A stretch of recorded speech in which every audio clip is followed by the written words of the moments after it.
আমাদের বাস্তব অবস্থা হযরত ইউসুফ আলাইহিস সালামের মতো। হযরত ইউসুফ নবীকে যখন তার ভাইরা কুয়া থেকে এই মালিক নামে লোকটা তুলে বিক্রি করে দিচ্ছিল, যেই দোষগুলো ইউসুফ নবীর প্রতি দিয়েছে তার ভাইরা, একটা দোষও সত্য নয়। ভাইরা তাকে বিক্রি করার সময় বলেছিল, এ বাড়ি থেকে পালিয়ে যাচ্ছে, আমাদের কাজের লোক, গোলাম, এর চরিত্র ভালো না, চুরি করার অভ্যাস আছে, এই জন্য ওকে আমরা বিক্রি করে দিচ্ছি গোপনে, আপনি যদি নিতে চান নিয়ে যান। এখন বলেন তো, যে দোষগুলো দিল, ও গোলাম ছিল, চোর ছিল, চরিত্র খারাপ ছিল? ইউসুফ নবী ওই সময় কোনো কথা বলেছিলেন? বলেন বলেন, জবাব দেননি। কারণ জবাব দিলে এই সময় এই ক্রেতা যিনি আছেন, এই আব্দুল মালিক নামে এই লোকটা চলে যাবে। পরবর্তীতে 10 ভাই মিলে এতক্ষণ তো কুয়ায় ফেলেছিল, এবার মাটির নিচে দেবে, কেউ জানবেও না যে আমি মারা গেছি। কারণ মরুভূমির ভেতরে মানুষ মেরে বালি সরিয়ে যদি ওই জায়গায় পুঁতে রেখে দেয়, সমান করে দেয়, কেউ জানবে না যে ওখানে মানুষ মাটি দেওয়া আছে। সুতরাং তার চাইতে আমার এই লোকটার সাথে মিশরে চলে যাওয়া ভালো, অন্তত বেঁচে তো থাকতে পারবো। আজ তামাম দুনিয়ায় তাকান, মুসলমানদের উপরে যে দোষগুলো দেওয়া হচ্ছে যে এরা সন্ত্রাসী, এটা কি সত্য? তামাম দুনিয়ার সবচাইতে বড় সন্ত্রাসী ইহুদিরা, আর ওরাই মিডিয়ার মাধ্যমে ছড়িয়েছে যে মুসলমানেরা সন্ত্রাসী। আমাদের নামে আরো যে বদনাম গুলো আছে আমি নাই বললাম, কিন্তু চুপ করে থাকা ছাড়া ইউসুফ নবীর মতো আমাদের কিছু করার নেই। কারণ এখন কিছু বললেই যে আপনারা চলে যাবেন, তখন ধরে আমরা পুঁতে ফেলবে। এই জন্য অন্তত যা বলে বলুক, আমাদের বেঁচে থাকা লাগবে, আমরা যেন বেঁচে থাকতে পারি। এরপরে মিশরে যাই, দেখি কি অবস্থা দাঁড়ায়। যদিও আমি বিক্রি হয়ে যাচ্ছি, যাক, কিন্তু সময় আসবে যখন আমার এই টাকা পয়সা দিয়ে এই গোলামের জীবন থেকে আমি বেরিয়ে আসতে পারবো ইনশাআল্লাহ। জাহান্নাম থেকে কেউ যদি বাঁচতে চায়, মাত্র একটা কাজ দুনিয়ায় করা লাগবে। কয়টা? তাহলে আয়াতের প্রথম কথা যে দুনিয়ায় শান্তি দাও। কোন জায়গায়? আরো জোরে বলেন। পৃথিবীতে শান্তি পেতে হলে কাজে থাকা লাগবে। কাজ এটা হওয়া লাগবে আবার আল্লাহর নির্দেশ মতো। শুধু কাজ কারবার যারা করে, কাজে কোনো কষ্ট নেই, আপনি কি এটা ভাবেন? কষ্ট আছে। যাকাত ভিত্তিক অর্থনীতির মাধ্যমে যে মানুষগুলো সম্পদ অর্জন করে, এ কাজেও কষ্ট নেই, আছে। দুইটা কাজেই কষ্ট আছে। একটা দেখানো পথ হচ্ছে আল্লাহর, আর একটা দেখানো পথ হচ্ছে শয়তানের। আমরা যেহেতু মানুষ, আল্লাহর সৃষ্টির সেরা, আমরা গোলাম আল্লাহর, দাস আল্লাহর, বান্দা আল্লাহর, এই জন্য আমরা দেখানো পথে চলবো আল্লাহ। শয়তান আমাদের প্রকাশ্য দুশ্মন বা শত্রু। শত্রুর সাথে, দুশ্মনের সাথে যে আচরণ করা লাগে, আমরা ইনশাল্লাহ এখন থেকে তাই করব। অনেকেই মনে করে শয়তান মানে ও সে আসাসিল শয়তান, ওই পৃথিবীতে আর শয়তান নেই। ইন্নাল মুবাযযিরিনা কানু ইখওয়ানাশ শায়াতিন ওয়া কানাশ শাইতানু লিরাব্বিহি কাফুরা। এই পৃথিবীতে যারা অপচয় করে তারা শয়তানের ভাই। কোরআন পড়ে আপনি এমন একটা আয়াত দেখাতে পারবেন না যে বড় বড় গুনাহ করেছে কিন্তু শয়তানের ভাই বলে আল্লাহ আখ্যা দিয়েছে আমি পাইনি। এই শুধু একটা গুনার কারণে যারা অপচয় করে, এরা কি বলেন বলেন, কত বড় কঠিন বিষয় এটা। অথচ এই অপচয় আজ দেদারসে চলছে। আল্লাহ এই কথা বলে শেষ করে দেননি, আল্লাহ নিজে প্র্যাকটিক্যাল মানুষকে অপচয় করেন না সেটা দেখিয়েছে। বিজ্ঞান আজ প্রমাণ করছে মানুষের এই খাবার খাবার পর পাকস্থলীতে যেটা হজম হয়, একটা পিত্ত রস ওখান থেকে তৈরি হয়ে ওই খাবারের উপরে যখন পড়ে ফোঁটা ফোঁটা হয়ে, তখন খাবারগুলো হজম হতে সাহায্য করে। এটা এত দামি জিনিস, এটা যদি না পড়ে আপনার খাবার হজম হবে না। বিজ্ঞান প্রমাণ করছে এই রসটা তৈরি হতে শরীরের বিভিন্ন নির্যাস দিয়ে আল্লাহ এই রসটা বানায়। অনেক দামি জিনিস এটা। এজন্য যতক্ষণ আপনার পেটে খাবার থাকে, ফোঁটা ফোঁটা করে ওইটা পড়ে। খাবার বন্ধ হয়ে গেলে অটোমেটিক মেশিং এর মতো ওটা বন্ধ হয়ে যায়। যেহেতু ওটা খাবার হজম করার জন্য লাগে, খাবার না থাকলে ওইটার দরকার নেই। এত দামি জিনিস খাবারের নির্যাস দিয়ে ওটা বানানো হয়। আমার আল্লাহ এটা অপচয় করবেন, নষ্ট করবেন, এই জন্য আল্লাহ এটা অটোমেটিক বন্ধ করে দিয়েছেন। দুনিয়ার মানুষকে জানিয়েছে তোমরা আর যাই করো অপচয় করবা না, আমি নিজে অপচয় করি না। আমরা বুঝলাম শয়তানের ভাই যারা অপচয় করে, যারা, আরো জোরে বলেন, শয়তানি আমরা দেখতে পাই না। যারা বাংলাদেশে আজ অপচয় করবে এরা আমাদের দুশমন, শত্রু। দ্বিতীয় নম্বরে শয়তান বলা হয় তাদেরকে যারা অশ্লীলতা ছড়ায়। শয়তান জান্নাতের ভেতরে হযরতে আদম এবং হাওয়াকে উলঙ্গ অবস্থায় দেখে খিলখিল করে হেসেছিল। এটা তো আমি বানালাম। সূরা আরাফের ভেতরে আমার আল্লাহ জানিয়েছেন হযরত আদম হাওয়া তাদের দুইজনের পোশাক যখন খুলে পড়ে গেছে, শয়তানের ইচ্ছা ছিল না যে তাদেরকে জান্নাত থেকে বের করে দেবে, না, জান্নাতে আছেন থাকেন, অসুবিধা নেই, কিন্তু আপনার লজ্জা স্থান আমি দেখবো। এই জন্য শয়তান যৌনতা ছড়াতে ভালোবাসে। আজও যারা বিভিন্ন জায়গায় যৌনতা ছড়ায় বুঝবেন এটা আসল টাটকা নির্ভেজাল শয়তান। তাহলে এদের সাথে সম্পর্ক হবে শত্রু এবং দুশমনের মতো। কথা বলেন, মানুষ আজ অনেকেই নিজে অন্যায় করে আর দোষ দেয় শয়তানের। কাজ করছে নিজে আর গালি দেয় শয়তানকে। আপনি ওইটা বুঝে যদি গালি দিতে পারেন, যারা আজ অশ্লীলতা ছড়ায়, নিজেদেরকে প্রদর্শন করে, চামড়ার ব্যবসা করে, এই মানুষগুলো শয়তান।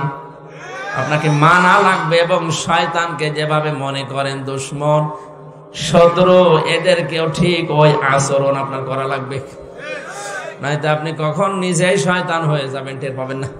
শয়তানের আরেকটা কাজ আছে, ও নারীকে পুরুষ বানাতে চায়, পুরুষকে নারী বানাতে চায়।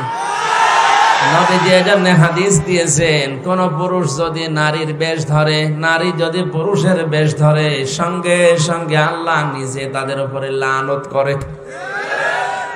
মুহাদ্দিসে দেহলভী রহমাতুল্লাহ আলাইহি গভীর রজনীতে তিনি কোরআনে কারীম পড়ছিলেন, সূরা ইয়াসিন তেলাওয়াত করছেন। তার বাড়ির উপর দিয়ে দুইটা জিন যাচ্ছিল। কোরআনে কারীমের মধুর আওয়াজ শোনার পরে তাদের চলার গতি তারা থামিয়ে দিয়েছে। মুহাদ্দিস সাহেবের তেলাওয়াত শুনছে, শুনতে শুনতে নিজেরা হারিয়ে গেছে। নিজেদের আকৃতি পর্যন্ত তারা পাল্টিয়ে সর্পের রূপ ধারণ করেছে। জিনদের অভ্যাস হচ্ছে ওরা 24 ঘন্টার ভেতরে যে কোনো এক সময় হয় সাপ নয় বিড়াল, এগুলো হওয়াই লাগবে ওদের। এই জন্য রাতের বেলা অনেকে বের হওয়ার পরে কালো বিড়াল যারা দেখেন, সবগুলো কালো বিড়াল না, ওগুলো দুই একটা জিনও আছে। ওগুলো দেখলে আপনি একেবারে সরাসরি যদি দেখেন বলবেন আস্তাগফিরুল্লাহ অথবা লা হাওলা ওয়ালা কুওয়াতা ইল্লা বিল্লাহ। আর একটু বেশি পারলে আয়াতুল কুরসি পড়ে বুকে ফু দিয়ে নেবেন, নয়তো যদি দুষ্ট হয় আপনার একটা ক্ষতি করে দেবে। মুহাদ্দিস সাহেব নামাজ শেষ করার পরে ঘরের ভেতরে তাকিয়ে দেখলেন দুইটা সাপ খেলা করছে। পাশে গিয়ে বললেন, তোমরা যদি জিন হও চলে যাও, কারণ উনি জানে জিনেরা সর্পের রূপ ধারণ করে। একবার, দুইবার, তিনবার বলার পরে ওরা জায়গায় দাঁড়িয়ে আছে। উনি মনে করলেন এটা না সাপ হবে। ঘরের থেকে লাঠি এনে পিটিয়ে মেরে ফেললেন জায়গায়। এই জিনদের বাবা মা, তাদের খবর হয়ে গেছে সন্তান কোথায়। অনুসন্ধান করতে করতে এসে মুহাদ্দিস সাহেবের ঘরের ভেতরে পেয়েছে। মুহাদ্দিসকে সহ দুইটা সন্তান মরা নিয়ে গেছে তার নিজেদের দেশে। জিনদের লক্ষ লক্ষ জিনেরা আছে, এটা তাফসিরে হাক্কানিতে পাবেন আপনি, আমি শিক্ষার জন্য বলছি। লক্ষ লক্ষ জিনদের সামনে জিনের পিতা ডাক দিয়ে বললেন, মুহাদ্দিস সাহেব, আপনি আমার দুইটা সন্তানই পিটিয়ে মেরে ফেলেছেন। আমি ইচ্ছা করলে কোরআনের নির্দেশ অনুযায়ী আপনাকেও মেরে ফেলতে পারি। কারণ কেউ যদি কাউকে হত্যা করে তার তিনটা শরত আছে। 1 নম্বরে তাকে মেরে ফেলা লাগবে। 2 নম্বরে ওই লোকটা যদি জরিমানা দিয়ে, দিয়ত দিয়ে তার পরিবারস্থ লোকদের কাছে ক্ষমা নিয়ে নেয়, এটার দ্বারাও তার মাফ হবে। আমাদের দেশে মানুষ হত্যা করার জন্য যে ফাঁসির অর্ডার দেওয়া হয়, 30 বছর জেল দেওয়া হয়, এটা কিন্তু কোরআনের নিয়ম না। আমি বহু মানুষকে এই 3টা বছর জেলে থাকা অবস্থায় মার্ডার মামলার আসামি দেখেছি। জিজ্ঞাসা করে, হুজুর, আমি অন্যায় ভাবে হোক আর ন্যায় ভাবে, যেভাবে হোক একটা মানুষ মেরে ফেলেছি, আমার যে সরকার 30 বছর জেল দিল এই দেশের আইনে, আমার কি মাফ হয়ে যাবে? না। আপনি যাকে মারলেন এর বিনিময়ে এক কথা হচ্ছে আপনাকে মেরে ফেলা লাগবে। দ্বিতীয় কথা হচ্ছে যদি মেরে ফেলা না হয়, ওই লোকটার আত্মীয় স্বজন যারা আছে, ছেলে মেয়ে, বাবা মা, স্ত্রী, তাদেরকে আপনার, ওরা যদি বলে 20 লাখ টাকা দেন আপনাকে মাফ করে দেব, আপনি যে ক্ষতি করলেন ওই টাকা দিলে আপনি মাফ পেয়ে যাবেন। 20 বছর 30 বছর আপনার জেল খাটা লাগবে না। এটা ইসলামের নিয়ম ছিল। এটা কি ছিল? কোরআনে কারীম আয়াত শোনালেন জিনেরা, ইয়া আইয়ুহাল্লাযীনা আমানু কুতিবা আলাইকুমুল কিসাসু ফিল কতলা। ওহে যারা ঈমানের দাবি করো তাদেরকে বলছি, হত্যার বদলে হত্যা এটা আমি আল্লাহ লিখে দিলাম। কি করলাম? আরো জোরে বলেন। আল্লাহ কিন্তু ফারাজা শব্দটা দেননি। আলেম যারা আছেন তাদেরকে বলছি আল্লাহ কতিবা দিয়েছেন। ফরজ শব্দ দিলেও তো অর্থ হয়ে যেত, কাতাবা দিলেন কেন? আমি যদি এখন এখানে সভাপতি যিনি আছেন বলি যে এই জমিটা আপনাকে আমি দিয়ে দিলাম মৌখিক, এর কোনো দাম আছে? কারণ জমিও আমার না, এ দেওয়ার ক্ষমতাও আমার নেই। আর আমি যদি এই জমির মালিক যিনি, তাকে দিয়ে দলিলে সই স্বাক্ষর করে লিখে ওনার হাতে বলে এই যে লিখিত, ওই জিনিসের দাম নেই। আরো আসতে বলেন। আল্লাহ শুধু ফারাজুন শব্দ দিলে দিতে পারতেন, না দিয়ে কতিবা দিয়ে এটা জানিয়েছেন যে বিধানটা ছোটখাটো না, গুরুত্বহীন না, এটা কিন্তু লিখে সই স্বাক্ষর করে দলিল করে দিলাম, এর দাম আছে। এদেশে যারা দায়িত্বে আছে আজ 53 বছর, এই আয়াতটা যদি ঠিক এইভাবে বুঝে স্বাধীনতার পরে এদেশের সংসদে আয়াতটা কায়েম করে দিতে পারতো, বঙ্গবন্ধু হত্যার বিচার আমরা অনেক আগে পেয়ে যেতাম। সুতরাং সঠিকভাবে যদি বিচার ব্যবস্থায় এই আয়াতটা এখন যারা দায়িত্বে আছে সংসদে কায়েম করতে পারে, আগামীতে কিয়ামতের আগে দেশে আর অন্যায় কোনো মার্ডার হবে না। গ্যারান্টি আল্লাহর। আল্লাহর গ্যারান্টি আজ পর্যন্ত মিথ্যা হয়নি, হওয়ার সম্ভাবনা নেই। কথা বলেন না কেন? আপনি একটু মেনে দেখেন না কেন? ফামান তাবিআ হুদায়া ফালা খাউফুন আলাইহিম ওয়ালা হুম ইয়াহজানুন। আল্লাহ পাক বলেন যে হেদায়েত পাঠিয়েছি, এটা যদি অনুসরণ অনুকরণ করে চলতে পারো, আমি গ্যারান্টি দিলাম কোনো ভয় নেই, কোনো চিন্তা নেই। যে সমস্ত ভয়গুলো মানুষ আজ করে, যে রাস্তায় গেলে আমরা অনেকেই খুন হয়ে যায়, বাড়িতে থাকলে অনেকে গুম হয়ে যায়, এই ভয়টা কোরআন গ্যারান্টি দিচ্ছে যে থাকবে না। আর কোরআন যদি না থাকে ও ভয় দিন দিন আরো বাড়বে। এই জন্য আমাদের উচিত হচ্ছে 96% মুসলমানের দেশে কোরআন এর এই আইনটা সংসদে পাশ হোক। এক কথা বলেন। কিয়ামতে অন্তত যে গলাগুলো সাক্ষী দিল, কিয়ামতের ওই ময়দানে আল্লাহ যেন এই কণ্ঠগুলোকে আমাদের এই আয়াতের পক্ষে থাকার কারণে সাক্ষী হিসাবে কবুল করেন। আরে ভাই, ছোটখাটো বিষয় কিয়ামতে আল্লাহ দেখবে। ইব্রাহিম নবীর পক্ষে ছিল একটা ব্যাঙ, এই জন্য ব্যাঙের পোশাক আল্লাহ পাক করে দিয়েছে। ইব্রাহিম নবীর বিপক্ষে ছিল একটা কাংলাস, এই জন্য কাংলাস দেখলেই মেরে ফেললে 10টা নেকি হয়। ওনাদের দ্বারা কোনো কাজ কিন্তু হয়নি, কাংলাসের দ্বারাও কোনো কাজ হয়নি, ব্যাঙের দ্বারাও কাজ হয়নি। কারণ এমন আগুন জ্বলছিল 1 কিলোমিটার উপর দিয়েও যদি পাখি উড়ে যায় ঝলসে পড়ে যেত। এত বড় বিশাল অগ্নিকুণ্ড, এখানে ব্যাঙের পোশাকের কাজ হবে? বলেন না কেন? কিন্তু ব্যাঙের এই পোশাককে হযরতে জিবরাইল দেখার পরে জিজ্ঞাসা করলেন, তুমি যে পোশাক করো কোনো কিছু করতে পারবা? ব্যাঙ তার বলেছিল, ফেরেশতা আমি জানি আমার পোশাকে কাজ হবে না, কিন্তু আমার মালিককে আমি দেখাতে চাই যে আমি তোমার খলিলের পক্ষে আছি, ওই বেটা নমরুদের বিপক্ষে আছি। আল্লাহ এত বেশি পছন্দ করলেন কথাটা, ওই দিন থেকে কিয়ামত পর্যন্ত যত ব্যাঙ আসবে সব ব্যাঙের পোশাককে আল্লাহ পাক বলে ঘোষণা করে দিয়েছেন।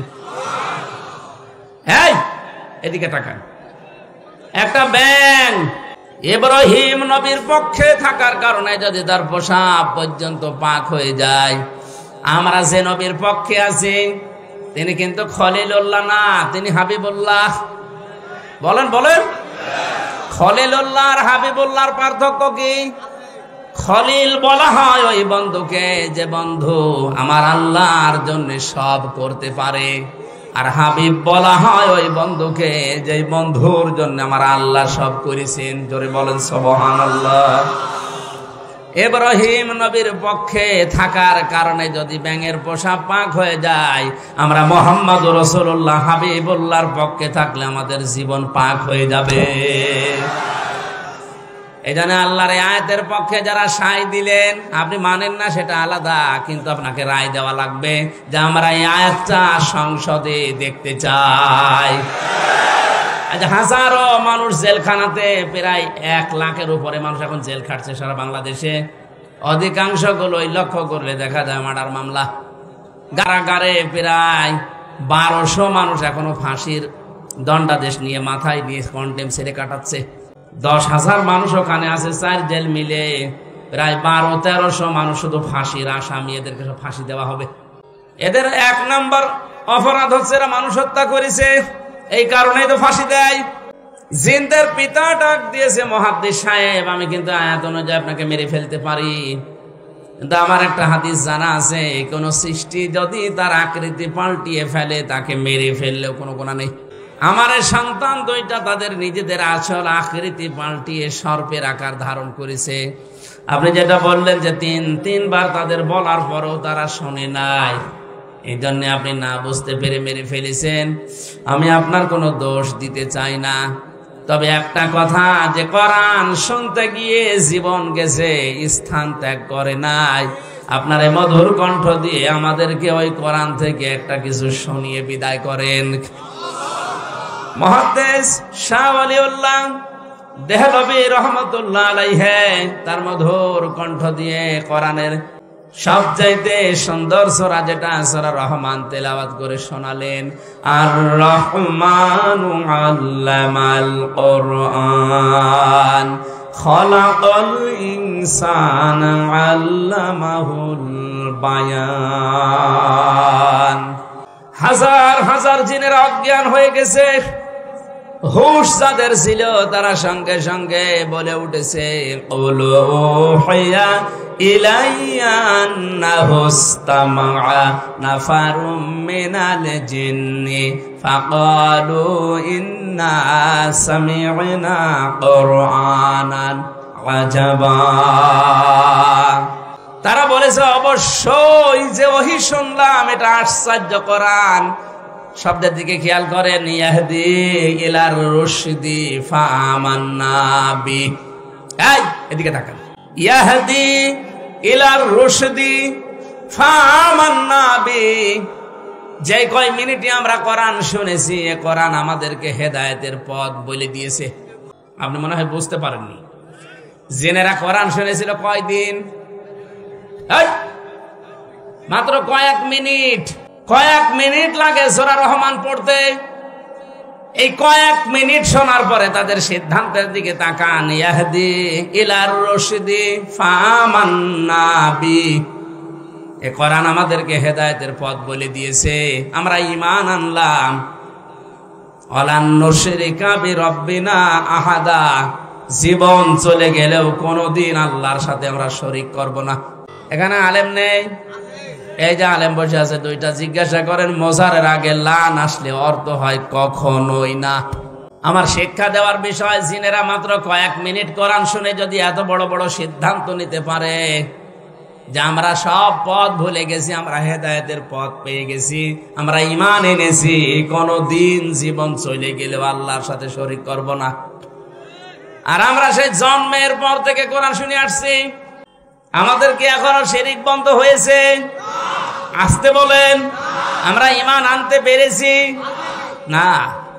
অনেকে আমরা জানি যে ওযু করলে ওযু ভেঙে যায় 7টা কারণে, নামাজ পড়লে নামাজ ভেঙে যায় 19টা কারণে। কথা বলেন এখন, ঈমান আনলে ঈমান ভেঙে যায় 10টা কারণে। এখানে যত মানুষ বসে আছে, শুধু বিজ্ঞ আলেম গুলো বাদ দিয়ে যদি জিজ্ঞাসা করা হয়, ভালো ভালো মুসল্লি পর্যন্ত বলতে পারবে না যে ঈমান ভাঙার যে 10টা কারণ।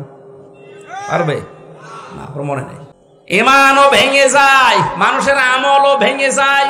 এখন যদি বলেন আমলের আবার হাত পা আছে নাকি ভেঙে যায়, হ্যাঁ আমল ভাঙে। আমল কিভাবে ভাঙে আমি বলবো। এই এলাকায় যদি কারো আমল ওরকম থাকে ভেঙে গেলে আমার কিছু করার নেই। আল্লাযীনা কাফারু ওয়া সাদ্দু আন সাবিলিল্লাহি আদাল্লা আমালাহুম।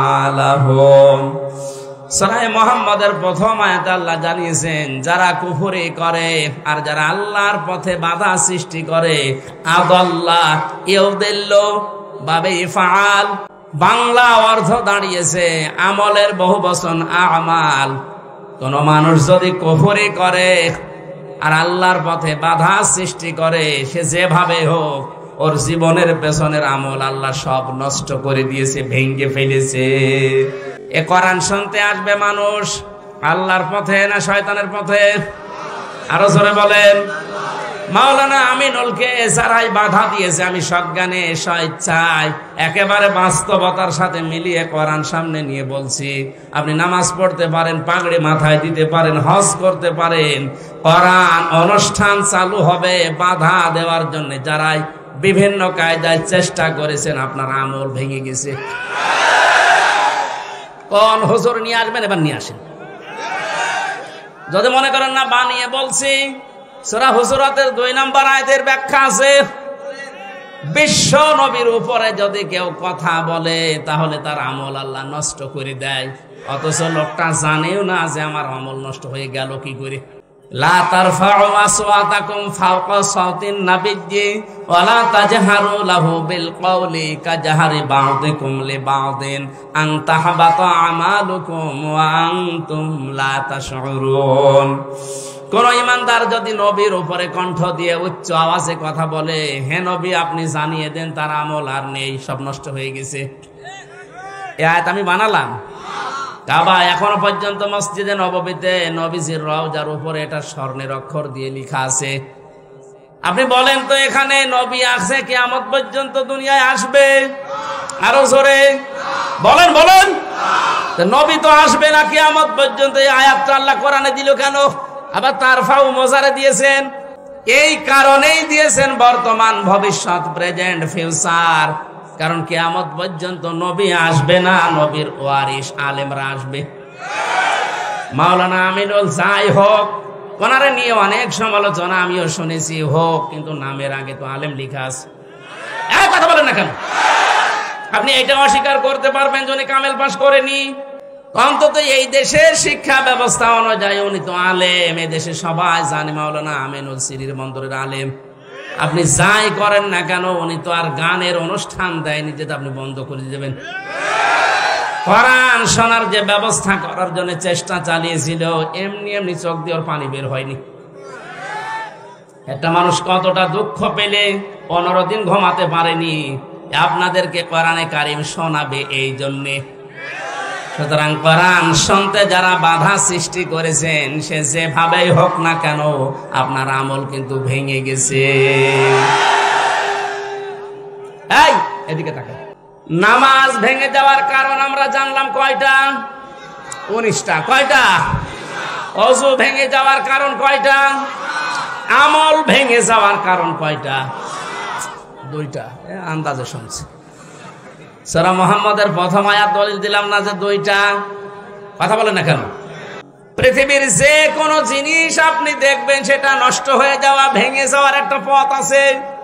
আমাদের যে আমল আছে, আমল ভেঙে যায় এই কারণে, নামাজ ভেঙে যায় এই কারণে, রোজা ভেঙে যায় এই কারণে, হজ ভেঙে যায় এই কারণে, যাকাত নষ্ট হয়ে যায় এই কারণে। যাকাত দেওয়ার জায়গা আছে 8টা। কয়টা? 8টা বাদ দিয়ে যদি মানুষ 9 নাম্বার জায়গায় দেয়, তাহলে ওই যাকাত ভেঙে যাবে, নষ্ট হয়ে যাবে।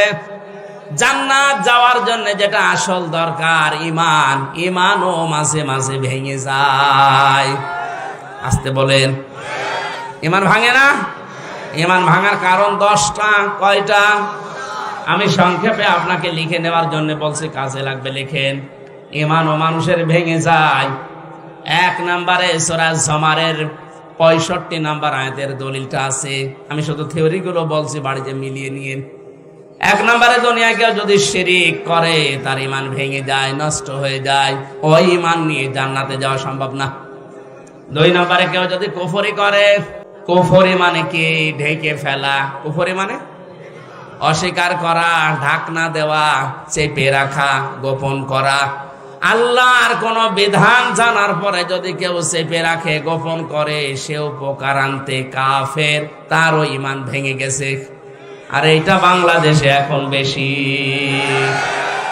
তিন নম্বরে কেউ যদি নেফাকি করে, দাও খোদা দাও আমায় আবার ওমার দারাজ দিল, দাওয়ালির মতো বীর সেনানি জাগাতে নিখিল, দাও খোদা দাও আমায় আবার ওমার দারাজ দিল, হামজাকে দাও ঘরে ঘরে জীবন দিতে অকাতরে, হামজাকে দাও ঘরে ঘরে জীবন দিতে অকাতরে, আবার কাবা ভাঙতে এলে পাঠাওয়া বাবিল, দাও খোদা দাও আমায় আবার ওমার দারাজ দিল, সচ্চা ঈমান দিয়ে পাঠাও শত সাহাবা, যাদের দেখে বিশ্ব আবার বলুক মারহাবা,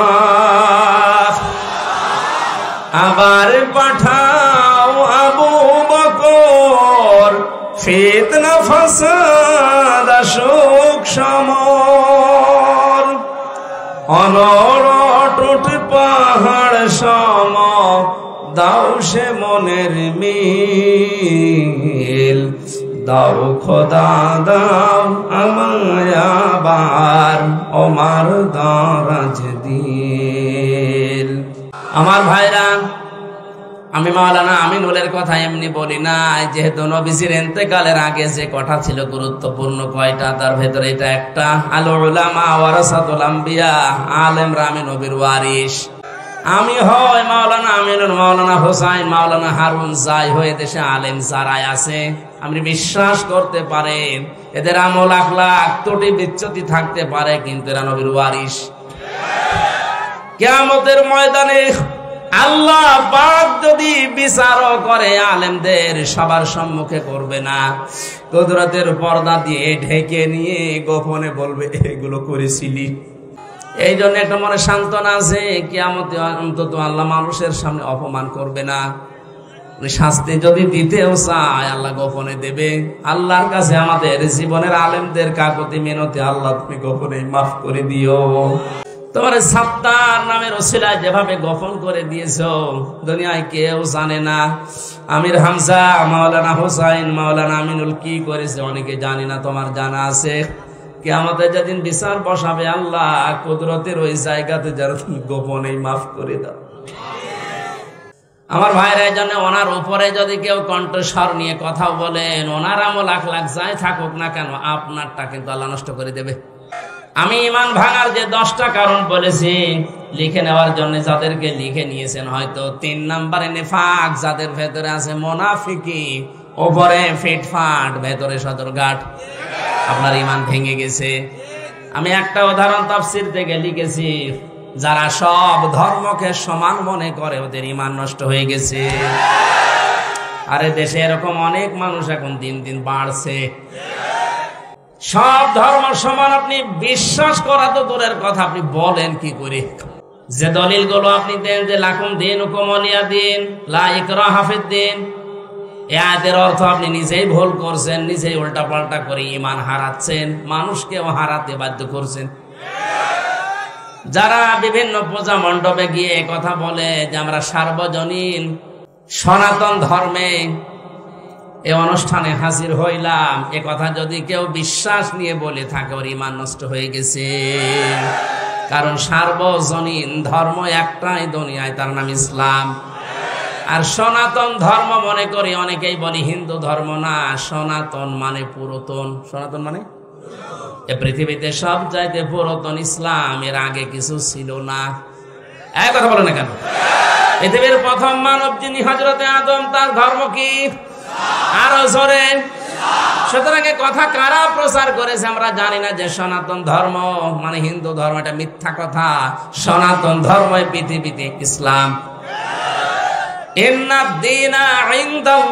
ইসলাম, আল্লাহর কাছে একমাত্র ধর্মের নাম ইসলাম। এজন্য ধর্মের আগে আলিফ লাম আছে। এখানে যারা গ্রামার বোঝে, আলিফ লাম 4 প্রকার।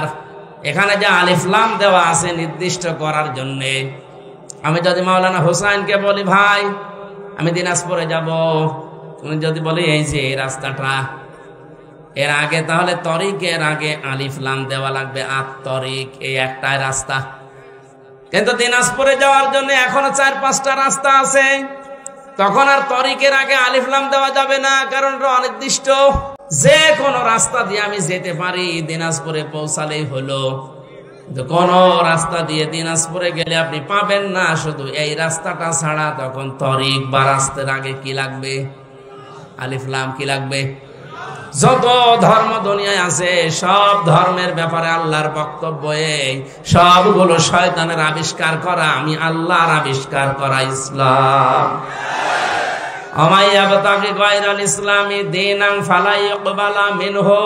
ইসলাম বাদ দিয়ে অন্য কোন ধর্ম নিয়ে, অন্য কোন জীবন ব্যবস্থা নিয়ে কেউ যদি আল্লাহকে রাজি করতে চায়, ওর জীবনের কোনো কিছু আল্লাহ কবুল করছে না, করবে না।